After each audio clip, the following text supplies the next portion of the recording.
Hi guys, how you doing? Shane here with Whelan Cameras, and today I want to talk to you guys about the Nikon Z7.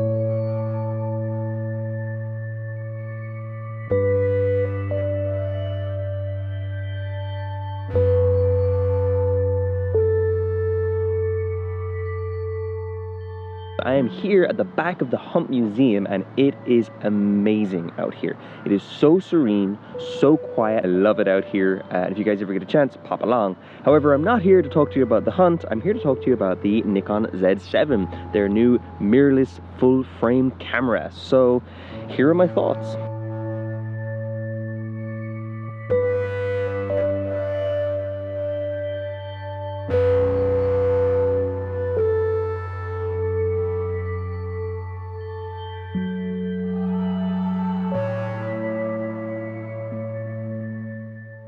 So the first thing I kind of want to say about the Nikon Z7, just to get it out of the way, is the one card slot. So I'm a mirrorless user, and yes, my camera does have two cards. It is very rare that I will use both card slots in any one sitting. Well, mind leaf. Yeah, it's really rare that I will use both card slots in one sitting, aside from very long gigs where I'm recording, say, a long theatrical piece or a big choral piece or whatever it is. If I'm recording for hours at a time, then yeah, I'll use both card slots, but in general, I don't really need it. Now, I know a lot of wedding photographers, wedding videographers have mentioned that they use their second card slot as a backup, and I can see how that would be really useful and beneficial to someone. But for me, it's not a deal breaker. The next thing I want to say to you guys is the build quality. This thing is built perfectly.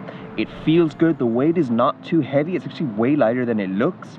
The machining is great. The lens, this is the 24-70 f4, the S lens, and it is really nice to hold. Very well manufactured. I will say, do be careful when you're opening it. There's a lock here. You have to kind of push that and you'll hear that little click. So that little click is locked and unlocked. That said, the rest of the body is absolutely amazing. This grip here, very strong, very firm, holds well. I can hold it one-handed and not worry about it dropping. Some other cameras, if that grip isn't large enough, I find that it can be a bit of a struggle to hold with ease. But this, I wouldn't have any problem. I could handball this all day and not think about dropping it at all. You wouldn't want to drop it because it's worth quite a lot, but with this particular grip, I don't think you would have any issues. Also from here, really easy access to turn it on, just there, and you've got your front dial here and your back dial there. Again, you can, it's a little struggle, but you can, just with one hand, you could use the entire camera. It would be a little bit of an issue maybe to do it on a cold day like this. Maybe my fingers are a bit stiff, but you could reasonably operate it one-handed. A lot of really nice features here. That grip allows you to hold it one-handed. The buttons are really easily accessible, all here on the right. And on the left, really all you're looking at here is your inputs. You've got your headphone, you've got your mic, you've got your HDMI cables over here, and you've got your button up here for manual aperture priority. There are 3 user inputs, and of course your auto mode, your playback, and your delete buttons here. So really you're not doing a huge amount on the left side. This is kind of a growing trend with cameras, is that you're kind of putting the left side to things that you kind of leave them there, you put them in place so you don't have to worry about them. And on the right is all your fiddly bits. You've got your display button, you've got your, I really love this little joystick. The joystick is great and actually feels much better than the dials. The dials are a little squishy for me. I don't know, I'm used to kind of hard input dials, kind of hardened plastic. This is a kind of a soft plastic, and just for me it feels a little unusual. But they do have that joystick there as an additional option, and of course it's fully touchscreen, so really you've got 3 ways of interacting with this camera depending on what your preference is, whether you're a dial person, joystick person, or a touch button. So yeah, I mean, they're really giving you a lot of options here, and that is something that I think this camera is really good at, is giving people those options. If you're a photographer and you're used to working with Nikon and their amazing specs that they have and their great resolutions, this camera is going to really please you. If you're somebody new coming to Nikon, I think this is a very accessible kind of a camera. It's one thing that I found in the past with some of the Nikon cameras is that they can be a little bit hard to understand if you're coming from another system. So for me, if I've used a Canon or Olympus in the past and I come to Nikon, I can feel a little bit disjointed, like everything's not quite where it needs to be. But this camera feels to me like it's very well laid out, it's very easy to understand, the menu system's clear, the buttons are all really obvious. So I don't have any problems as a non-Nikon user picking up this camera and working away with it and just getting started and shooting, which is really what you need for someone who's coming in from a first-time basis. But also for you Nikon users out there, what I'm hearing is that this feels and looks like a Nikon, which is really an amazing feat that they've managed to create something that's accessible to people who've never used a Nikon before, but also feels like something you've had your whole life if you are a Nikon user. So that really, I mean, that really is the best of both worlds. I don't know if you're going to get another manufacturer who's able to accomplish it quite as well as Nikon has with this camera. That's really it for the Nikon body. The last thing I'll say about it is, of course, this EVF, which is, to my mind, very bright, very clear, very sharp. It's also very large. To my mind, it is one of the largest viewfinders that I've seen in a long time, and it's actually, I have to kind of move my eye around that viewfinder, which is really what you need if you are someone who uses the viewfinder a lot. Now, I generally try to use the screen most of the time.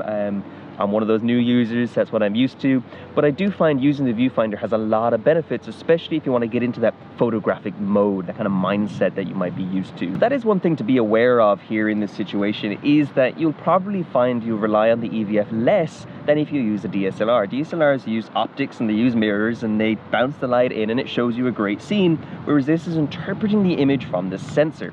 So really, the EVF is like a tiny screen, whereas in your DSLR, they're actually two separate things. So you will find you probably use the EVF less with this. I think people are gradually moving more and more towards a screen for their activity.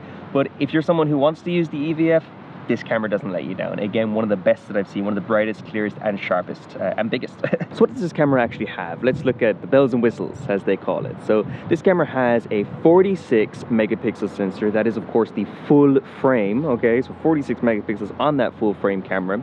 It has 493 autofocus points across 90% of the coverage, which is incredible. It's got 5-axis stabilization, it's dust and moisture proof, it's got zebras, focus peaking, it's got 9 frames per second in continuous shooting if you are shooting locked autofocus, or 5.5 if you're shooting in continuous autofocus. 10-bit N-Log external or 8-bit internal, so for you video geeks, that is some really nice logarithmic bit data.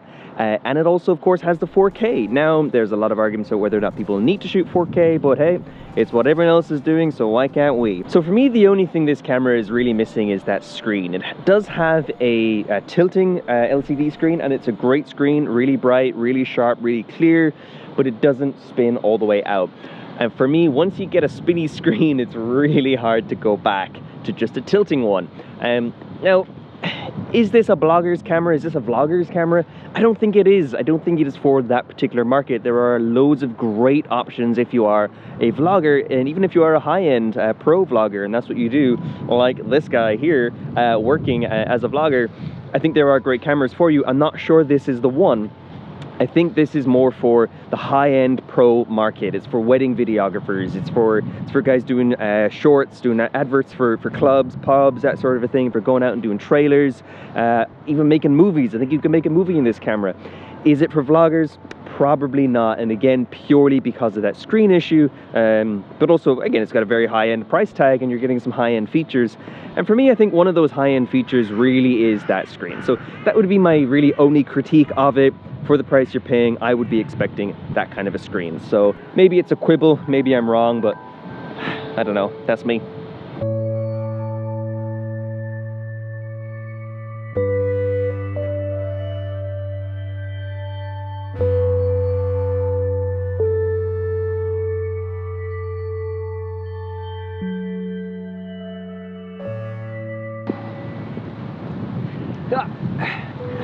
Alright guys, there you go. That is my Nikon review. This is what I think about the new Nikon Z7. You know what, when it comes down to it guys, all of these high-end cameras, they're doing the same thing now, right? The technology is there, they're all catching up to each other, but really when it comes down to it is, how does it feel to you? How does it hold in your hand? Do you connect with it?